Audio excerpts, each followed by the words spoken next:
میرا جینا میرا مرنا الہی تیری خاطر ہو۔ بسم اللہ الرحمن الرحیم، نحمدہ و نصلی علی رسول الکریم، اما بعد۔ ہمارے لیے یہ خبر بہت باعث افسوس اور باعث رنج و غم ہے کہ ہندوستان کے ایک بہت بڑے عالم دین، بہت ممتاز سیرت نگار، ایک عظیم مورخ، ایک دیدہ ور مصنف، ایک بڑے محقق حضرت مولانا ڈاکٹر یاسین مظہر صدیقی علی گڑھ میں آج دن میں تقریباً 12 بجے اس جہان فانی سے رخصت ہو گئے۔ ڈاکٹر یاسین مظہر صدیقی موجودہ دور میں خاص طور سے ہمارے ملک میں علم اور تحقیق کا تابندہ نشان تھے۔ انہوں نے اپنے قلم سے مختلف موضوعات پر جو کتابیں لکھیں اور جو تحریریں یادگار چھوڑی ہیں، وہ اپنی کمیت کے اعتبار سے بھی اور خاص طور سے اپنی کوالٹی اور معیار کے اعتبار سے اور علم و تحقیق کے اعتبار سے بہت بے مثال ہیں، اور شاید اس دور میں ہمارے ملک میں ان کا کوئی ثانی ملنا بہت مشکل ہو۔ ڈاکٹر یاسین مظہر صدیقی کا بنیادی موضوع سیرت پاک تھا۔ اللہ کے نبی صلی اللہ علیہ وسلم کی سیرت و سوانے کے موضوع پر ان کی چھپی ہوئی کتابوں کی تعداد بھی 30-35 سے کم نہیں ہے، اور 500 کے قریب ان کے مقالات جو سیرت نبوی کے موضوع پر ہیں وہ ملک بھر کے بڑے بڑے مجلات میں اور علمی اور تحقیقی رسائل میں شائع ہوتے رہے۔ پاکستان کے نقوش میں خاص طور سے ایک بڑی تعداد میں ان کے مقالات شائع ہوتے رہے، اور نقوش نے ان کو 2 بار نقوش ایوارڈ سے سرفراز فرمایا، جو علمی دنیا کے لیے ایک بہت بڑا معیاری ایوارڈ ہے۔ اس کے علاوہ سیرت نبوی کے موضوع پر ان کی جو کتابیں ہیں وہ اتنی اہم ہیں کہ تقریباً اہل علم و تحقیق کے تسلیم کرتے رہے ہیں کہ ہندوستان میں علامہ شبلی، سید سلیمان ندوی، قاضی سلیمان منصور پوری کے بعد اور موجودہ عہد میں doctor Muhammad Hamidullah of Paris, ان کے بعد سیرت نبوی کے سب سے بڑے صاحب نظر عالم اور مصنف کی حیثیت اب ڈاکٹر یاسین مظہر صدیقی کو حاصل تھی۔ پوری دنیا میں اس موضوع پر ان کی برتری کو، ان کی عظمت کو تسلیم کیا جاتا تھا۔ انہوں نے سیرت نبوی کے جن جن موضوعات پر قلم اٹھایا وہ بہت نادر اور بہت اچھوتے موضوعات ہیں، اور بعض موضوعات تو بڑی اہمیت کے حامل ہیں۔ جیسا کہ ابھی ذکر کیا گیا کہ 500 کے قریب سیرت نبوی کے موضوع پر ان کے مقالات ہیں اور متعدد کتابیں ہیں۔ ان میں سے صرف ایک کتاب کا تذکرہ کرنا چاہتا ہوں۔ ڈاکٹر یاسین مظہر صدیقی کی ایک کتاب کا نام ہے عہد نبوی کا تمدن، 800 صفحات پر مشتمل ایک تفصیلی تحقیقی کتاب جو تقریباً ان کے 30 سالہ مطالعے کا نچوڑ ہے۔ وہ جب شائع ہوئی تو علم و تحقیق کی دنیا میں ایک شاہکار کے حیثیت سے اسے تسلیم کیا گیا۔ پھلت تشریف آوری کے موقع پر انہوں نے ہم نیاز مندوں کو یہ تفصیل سنائی تھی، اسی زمانے میں جب وہ کتاب مرتب ہوئی، کہ میں نے اپنے بالکل ابتدائی مطالعے کے دوران علامہ شبلی نعمانی کی سیرت النبی میں اس طرح کی عبارتیں پڑھی تھیں کہ عہد نبوی میں کچھ خاص طرح کا، کوئی خصوصی طرح کا کوئی تمدن نہیں پایا جاتا تھا۔ ڈاکٹر صاحب نے یہ داستان پوری اس کے مقدمے میں عہد نبوی کے تمدن اس کے مقدمے میں دہرائی بھی ہے کہ ایسی کہ اتنا بڑا سیرت نگار یہ کہہ رہا ہے کہ عربوں میں کوئی تمدن پایا ہی نہیں جاتا تھا اللہ کے نبی صلی اللہ علیہ وسلم کے زمانے تک، اور وہ سب قبائلی اور خاص طرح کی تہذیبوں کا شکار تھے۔ یاسین مدر صاحب نے اس کا اندازہ اس سے کریے کہ اتنے بڑے سیرت نگار کے اس جملے نے خاص طور سے ان میں مہمیز لگائی، ان میں تحریک پیدا کی، اور انہوں نے ایک طویل مدت تک تقریباً 30 سالوں تک مطالعہ کیا اس موضوع پر، اور وہ تمدن والی وہ چیزیں جو عہد نبوی میں پائی جاتی تھیں جن کو تمدن کہا جائے آج کے دور میں، ان کو وہ جمع کرتے رہے سیرت کی کتابوں سے ریزہ ریزہ۔ کیسے انہوں نے جمع کیا ہوگا، کتنی محنت کی، اور 800 صفحات کی ایک شاندار کتاب ایک ایسے موضوع پر لکھی جس کو ہندوستان کے سب سے بڑے سیرت نگار علامہ شبلی یہ فرماتے ہیں کہ کوئی خاص تمدن تھا نہیں۔ ظاہر ہے یہ ایک اضافہ تھا علم و فن کی دنیا میں، اور وہ ڈاکٹر صاحب نے کیا۔ ایسے ہی سیرت کے ان کے اور بہت سارے موضوعات بڑے اچھوتے موضوعات ہیں۔ سیرت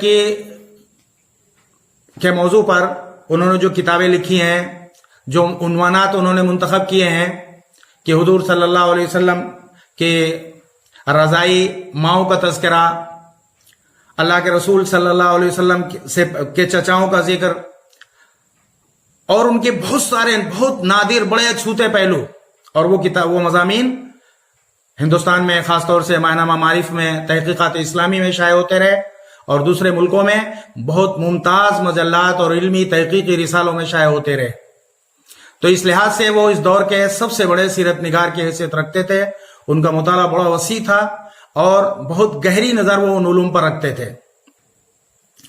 ڈاکٹر صاحب کی ہمارے لیے، خاص طور سے اہل پھلت کے لیے، ان کی وفات ایک بڑا حادثہ اور بہت بڑا نقصان اس لحاظ سے بھی ہے کہ وہ پھلت سے اور پھلت میں رہنے والوں سے حضرت شاہ ولی اللہ محدث دہلوی کی نسبت سے بہت تعلق رکھتے تھے، ان سے محبت کا اظہار فرماتے تھے، اور جو ان کے مطالعے کے خاص موضوعات ہیں جن پر انہوں نے بے شمار کتابیں لکھی، ان میں سے ایک موضوع حضرت شاہ ولی اللہ محدث دہلوی کی خدمات بھی ہیں۔ حضرت شاہ ولی اللہ محدث دہلوی پر انہوں نے علی گڑھ مسلم یونیورسٹی کے شعبہ اسلامک اسٹڈیز کے زیر اہتمام 9 لگاتار سیمینار منعقد کیے ہر سال۔ حجت اللہ البالغہ سے انہوں نے سیمینار کیا تھا، پہلا سیمینار منعقد کیا تھا۔ یہ خود اپنے آپ میں کتنی بڑی بات ہے کہ شاہ صاحب کی تنہا ایک کتاب پر تقریباً 55 اہل علم نے مقالات پیش کیے تھے، اور اس کے مختلف گوشوں پر روشنی ڈالی گئی تھی بہت عالمانہ طور سے۔ پھر انہوں نے شاہ صاحب کی خدمات حدیث پر، قرآنی خدمات پر، تصوف کی خدمات پر، تاریخ کے موضوعات پر الگ الگ زمانوں میں ہر سال ایک سیمینار کیا، اور 9 سیمینار انہوں نے اپنی زیر نگرانی منعقد کرائے۔ ہم لوگوں سے شاہ صاحب کی نسبت سے وہ ہم لوگوں کو وہاں دعوت دیتے تھے، اور ہم لوگ ان کے ہاں جاتے تھے، بڑی میزبانی فرماتے تھے۔ اس دوران وہ پھلت تشریف لاتے اور یہاں مستقل خطاب اور واعظ کے ذریعے ہمیں استفادے کا موقع دیتے، بہت علمی محاضرے فرماتے، اور بہت ساری چیزیں، ان کی یادیں، عزیز ترین یادیں ہمارے یہاں محفوظ ہیں۔ اس دوران انہوں نے ہماری شاہ ولی اللہ اکیڈمی کو اپنی بہت سی کتابیں چھپنے کے لیے دی۔ مجھے فوری طور پر ان کی 4 کتابوں کا خاص طور سے نام یاد آیا ہے، اور مجھے توقع ہے کہ 2-3 کتابیں اور ہیں جو ان کی شاہ ولی اللہ اکیڈمی پھلت نے شائع کی۔ ان میں پہلی کتاب تھی شاہ ولی اللہ کی خدمات حدیث۔ یہ ڈاکٹر یاسین مدر صاحب کا شاہ ولی اللہ کی جو خدمات ہیں، خاص طور سے موطا امام مالک کے حوالے سے، ان پر بہت تفصیلی ایک کتاب ہے، تفصیلی مطالعہ ہے جو انہوں نے لکھا ہے، اور ایک خاص اسلوب میں اور بڑے اعتماد کے ساتھ، بڑے وقار کے ساتھ انہوں نے شاہ صاحب کی خدمات کو، ان کی بحثوں کو اجاگر کیا ہے، اور اس طرح لکھا ہے کہ انہوں نے شاہ صاحب کا تقریباً ایک لفظ پڑھا اس موضوع پر۔ اس کے علاوہ شاہ صاحب کی ایک کتاب، شاہ ولی اللہ کا رسالہ سیرت پھلت سے شائع ہوا۔ شاہ ولی اللہ کی صوفیانہ شرح حدیث اس نام سے ایک کتاب ان کی شائع ہوئی۔ شاہ ولی اللہ کے ماخذ کتب و شخصیات اس نام سے ان کی ایک کتاب پھلت سے شائع ہوئی۔ باقی 2-1 کتابیں اور ہیں جن کا نام مجھے ذہن میں نہیں آ رہا ہے۔ تو اس طرح پھلت سے ان کا بڑا گہرا رشتہ تھا، اور وہ ہر اعتبار سے ہم لوگوں کو نوازتے تھے۔ پھلت کی ہمارے سرپرست اور ہماری تحریک کے روح رواں داعی اسلام حضرت مولانا محمد کلیم صدیقی سے وہ آخری درجے میں محبت کا اور اپنائیت کا سلوک کرتے تھے. اپنے سیمیناروں میں بڑے اہتمام کے ساتھ ہم لوگوں کو دعوت دیتے اور متعدد سیمیناروں کی کئی نشستوں میں مولانا کلیم صدیقی دامت برکاتہم کو انہوں نے ان کا نشستوں کا صدر بنایا اور ان کی عزت افزائی فرمائی اور ہم لوگوں کے ساتھ اس طرح بڑی مہمان نوازی کرتے تھے. اس کے علاوہ جو کتابیں ہمارے یہاں شائع ہوئیں ان میں مولانا کلیم صدیقی کا شاہ ولی اللہ کی خدمات کے اعتبار سے بھی اور پھلت میں جو تاریخی دعوتی دینی کام انجام دیا جا رہا ہے اس کی نسبت سے بڑے بلند اعتراف میں کلمات میں وہ اعتراف فرمایا کرتے تھے. پھلت تشریف لائے کئی بار 4-5 بار ہم لوگوں کے سامنے تشریف لائے. ہر بار وہ کئی گھنٹے ہی نہیں 1-2 دن رکتے تھے اور مسلسل طلبہ کو اساتذہ کو عوام کو سب کو خطاب فرماتے تھے. اس دوران انہوں نے ایک بہت تفصیلی خطاب کیا تھا شاہ ولی اللہ کا تصوف ولی اللہ کے عنوان سے. تقریباً 80 صفحات کا یہ مقالہ مرتب کر کے ہم لوگوں نے ان کی خدمت میں پیش کر دیا تھا. انہوں نے اس پر کافی حد تک نظر ثانی بھی کر لی تھی لیکن وہ شائع نہیں ہو سکا فی الحال. ایک موقع پر انہوں نے ہمارے ادارے کے لیے معائنہ لکھا تو اس میں یہ صراحت فرمائی کہ شاہ ولی اللہ محدث دہلوی کو سب سے پسندیدہ کتاب ان کی موطا امام مالک ہے حدیث کے موضوع پر.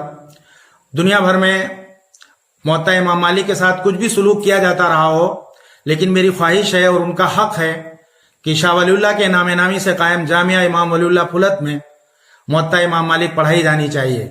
اللہ کا شکر ہے کہ ہمارے ندوۃ العلماء کے نصاب میں ہفتم عربی یعنی درجہ عالیہ ثالثہ کے نصاب میں موطا امام مالک شامل ہے اور وہ کتاب باقاعدہ یہاں پڑھائی جانے لگی. اس میں ہمارے ڈاکٹر یاسین مظہر صاحب کی اس خواہش کا بھی دخل تھا کہ انہوں نے اس کی طرف آمادہ کیا. ڈاکٹر یاسین مظہر صاحب بہت بڑے عالم دین تھے. جس سیمینار میں وہ شریک ہوتے جس پروگرام میں وہ شریک ہوتے وہی رونق محفل ہوتے تھے. وہ بہت باغ و بہار شخصیت کے مالک تھے. ان کے اخلاق ان کے کردار ان کا چال چلن ایسا تھا کہ ہر ایک کے ساتھ وہ ایڈجسٹ کر سکتے تھے. چھوٹوں کو نوازتے تھے ان کو آگے بڑھانے کی کوشش کرتے تھے. کسی کے احسان کو باقی نہیں رکھتے تھے اس کا نقد بدلہ دینے کی کوشش کرتے تھے اور ہر سطح پر اہل علم کا تعاون کرتے تھے. پوری شگفتگی کے ساتھ اہل علم کے ساتھ نہ صرف تبادلہ خیال کرتے تھے بلکہ اپنی معلومات سے لوگوں کو مستفید فرمایا کرتے تھے. اس ناچیز کے ساتھ ان کے بہت سی کئی حیثیتوں سے ان کے رشتے تھے تعلقات تھے کہ وہ میرا وطنی تعلق ہردوئی سے ہے اور وہ لکھیم پور کھیری یو پی کا ایک ضلع ہے اتر پردیش کا اس کے گولا شہر سے تعلق رکھتے تھے جو وہاں کا بڑا مشہور تیرتھ استان ہے. وہاں ان کی پیدائش ہوئی وہاں ان کا خاندان تھا. ہردوئی کے اور لکھیم پور کی سرحدیں ایک بڑے حصے تک ملتی ہیں ایک دوسرے سے تو وہ مجھے اپنا پڑوسی سمجھتے تھے. ان کے گھر جانا آنا ہوا. متعدد بار انہوں نے اپنے علاقے کی چیزیں کھلائیں کہ ہمارے علاقے کی مٹھائی ہے یہ ہمارے علاقے کا کھانا ہے یہ ہمارے علاقے کی خاص ڈش ہے. کئی بار ایسا ہوا کہ انہوں نے اپنے ہاتھوں سے براہ راست سالن بنایا کھانا پکایا اور ہم لوگوں کی تواضع فرمائی اور اس کا احساس کرایا کہ ہم نے آپ جیسے معزز مہمانوں کو اپنے گھر کا آدمی سمجھ کر اور اپنا تعلق والا سمجھ کر خود اپنے ہاتھوں سے یہ کھانا پکایا. اس لحاظ سے ڈاکٹر صاحب ہمارے یہاں پھلت تشریف لاتے تھے تو جہاں وہ ادارے میں قیام فرماتے تھے سب کو استفادے کا موقع دیتے تھے. میرے یہاں وہ براہ راست مستقل تشریف رکھتے ہماری کتابیں دیکھتے. جو چھوٹی ٹوٹی بوٹی کتابیں ہم لوگوں کے پاس رکھی رہتی تھیں ان کے بارے میں رائے مشورے دیتے مطالعے کے بارے میں مشورے دیتے ہمارے طلبہ کو مستقل سمجھاتے اور اس ادارے کے سلسلے میں نہ صرف اپنی نیک خواہشات کا اظہار کرتے تھے بلکہ ہر قدم پر رہنمائی فرماتے تھے. انہوں نے 10 سیمیناروں کا شاہ ولی اللہ پر 10 سیمیناروں کا منصوبہ بنایا تھا. 9 سیمینار انہوں نے علی گڑھ مسلم یونیورسٹی کے شعبہ اسلامک اسٹڈیز کے زیر اہتمام منعقد کر لیے تھے. وہ چاہتے تھے کہ اس کا آخری سیمینار جو شاہ ولی اللہ کی مجموعی خدمات پر ہو کسی ایک پہلو پر نہیں وہ پھلت سے منعقد کیا جائے. وہ یہاں 2 بار تشریف لائے. اس کا خاکہ بنایا گیا اس کا دعوت نامہ لکھا گیا اس کے عناوین طے کیے گئے لیکن حالات کے تحت ابھی 1-2 سالوں میں یہ باتیں ہوتی رہی ہیں. اس دوران کچھ ایسے حالات بنتے رہے کہ وہ بڑا سیمینار جو ان کی نگرانی میں ہم پھلت میں منعقد کرتے اور حضرت شاہ ولی اللہ محدث دہلوی کے شایان شان ایک بڑا پروگرام ہوتا اور ان کے سیمیناروں کی وہ آخری کڑی ثابت ہوتا. ظاہر ہے یہ حسرت وہ اپنے ساتھ لے کر گئے ہم اسے پورا نہیں کر سکے. وہ ہمارے ہی حصے کی خیرات کا وہ ہے کہ ہم لوگوں کے ساتھ وہ حضرت مولانا کلیم صدیقی کی دعوت پر اجمیر تشریف لے گئے، اور ہمارا اجمیر میں جامعہ معین الدین چشتی کے نام سے جو ادارہ ہے وہاں ایک پروگرام میں شرکت فرمائی، اور بہت سلیقے کا حضرت خواجہ صاحب کی نسبت سے بھی اور مختلف موضوعات پر انہوں نے خطاب فرمایا، اور وہاں طے کیا کہ حضرت خواجہ صاحب پر ان کی دعوتی خدمات کی نسبت سے ایک بڑا سیمینار ہونا چاہیے۔ اس کا بھی انہوں نے خاکہ بنایا تھا اور اس کا کام آگے بڑھایا گیا تھا، لیکن وہ کام مکمل نہیں ہو سکا۔ ڈاکٹر صاحب نے اس موضوع پر اپنا مقالہ مکمل کر لیا تھا جو فل اسکیپ کے 15 صفحات پر مشتمل تھا، اور انہوں نے ایک ملاقات پر مجھے دکھایا تھا اور یہ فرمایا تھا کہ جب سیمینار میں پڑھا جائے گا تبھی اس کو آپ لوگوں کے حوالے کیا جائے گا۔ وہ سیمینار بھی نہیں ہو سکا۔ ایسی کتنی حسرتیں ہیں جو باقی رہ گئی ایک اہل علم کے لیے، خاص طور سے ڈاکٹر صاحب جیسے لوگوں کے لیے، کہ وہ ایک چیز کو اپنے ذہن میں پکاتے رہتے تھے، کسی موضوع کو اس پر لکھنے کو سوچتے رہتے تھے، ایک موضوع پر لکھتے رہتے تھے اور پچھلے کسی موضوع پر وہ نظر ثانی کرتے رہتے تھے۔ کم سے کم 3 مرحلوں میں وہ تصنیفات کا کام کیا کرتے تھے۔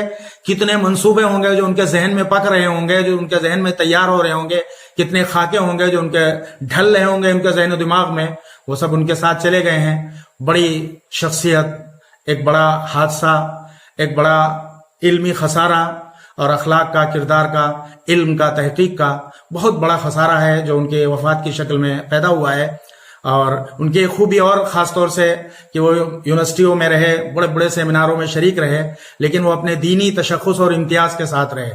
میں نے جو ان کی صورتحال تھی کہ وہ ہمیشہ کرتا پاجامے میں، شیروانی میں، پوری داڑھی کے ساتھ، پورے اپنے اسلامی تشخص کے ساتھ رہتے تھے، اور اکثر پابندی کے ساتھ نہ صرف نماز پڑھتے تھے بلکہ سنتوں کا، نوافل کا اہتمام کرتے تھے۔ میں نے ان گنہگار آنکھوں نے بار بار انہیں دیکھا، کئی بار سفر میں بھی اور ہمارے یہاں تشریف لائے تب بھی اگر انہیں الگ نماز پڑھنے کی ضرورت پڑی تو ہمیشہ وہ امامت فرمایا کرتے تھے۔ بہت خوبصورت انداز میں وہ قرآن پڑھتے تھے، شاید انہوں نے کسی بہت اچھے قاری سے قرآن کی مشق کی تھی، اور وہ قرآن کریم کی تلاوت ایسی خوشالہانی سے کرتے تھے کہ ایمان تازہ ہوتا ہوا محسوس ہونے لگے۔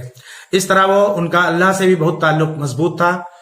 ان کی خدمات کے طور پر ان کو شاہ ولی اللہ کا 5واں ایوارڈ آل انڈیا اسلامک آبجیکٹو اسٹڈیز کی جانب سے یہاں ہندوستان میں انہیں دیا گیا تھا، اور پاکستان میں 2 بار نقوش ایوارڈ انہیں عطا کیا گیا۔ ایک بار انہیں ایک اور بڑا ایوارڈ، صدارتی قسم کا ایوارڈ ملا تھا، جس میں ایک بہت شاندار بڑے سائز کا ایک مومنٹو، ایک بڑی رقم، اور اس کے علاوہ ان کو اور ان کے اہلیہ کو عمرے کا ویزا دیا گیا۔ اس طرح ان کی علمی خدمات کو سراہا بھی بہت گیا، لیکن دوسروں کے یا حکومتوں کے سراہنے سے زیادہ بڑا کام یہ تھا کہ وہ اہل علم کی، اہل تحقیق کے دلوں پر حکومت کرتے تھے۔ جہاں رہتے تھے وہاں ان کی قدر کی جاتی تھی، جہاں بیٹھتے تھے وہاں ان کی قدر کی جاتی تھی۔ اس لحاظ سے ان کا خسارہ ہمارے لیے، پھلت کی سرزمین کے لیے، ہماری جامعہ امام ولی اللہ کے لیے، داعی اسلام حضرت مولانا محمد کلیم صدیقی کے لیے، ہمارے ادارے کے جامعہ اور اساتذہ کے لیے، ہمارے طلباء کے لیے، اور خاص طور سے پورے ہندوستان کی ملت اسلامیہ کے لیے اور دنیا اسلام کے مصنفین کے لیے، سیرت نگاروں کے لیے، شاہ ولی اللہ سے تعلق رکھنے والے اور ان کے موضوع پر لکھنے والوں کے لیے ایک ایسا حادثہ ہے کہ جس کا پر ہونا بظاہر بہت مشکل ہے۔ اس دور میں جو بڑی بڑی شخصیتیں رخصت ہوتی رہی ہیں، ڈاکٹر یاسین مظہر صاحب کی شخصیت کو دیکھ کر اور ان کے رخصت ہونے سے ایسا محسوس ہوتا ہے کہ ایک بہت ہی بڑی عظیم الشان، عظیم کردار کی شخصیت ہم سے رخصت ہو گئی۔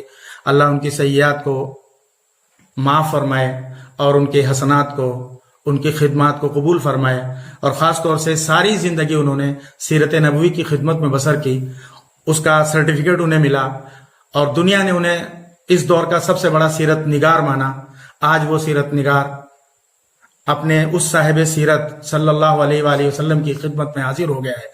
ان کے کارناموں کی وجہ سے، ان کی خدمات کی وجہ سے اللہ کی ذات سے یہ یقین ہے کہ انہیں ان کے شایان شان انہیں نوازا جا رہا ہوگا، ان کا استقبال قدسیوں میں ہو رہا ہوگا، ان کے درجات بلند کیے جا رہے ہوں گے، اور یقیناً اس دنیا کے مقابلے میں وہ اس دنیا میں زیادہ بلند مقامات کے ساتھ، عیش و عشرت کے ساتھ، خوشی کے ساتھ رہ رہے ہوں گے۔ اللہ تعالی ہم سب کو، ملت اسلامیہ کو، ان کا نعم البدل عطا فرمائے، اور ان کے غم کو برداشت کرنے کی ان کو، ان کے اہل خالہ کو، ان کے پسماندگان کو توفیق عطا فرمائے۔ وآخر دعوانا ان الحمد للہ رب العالمین۔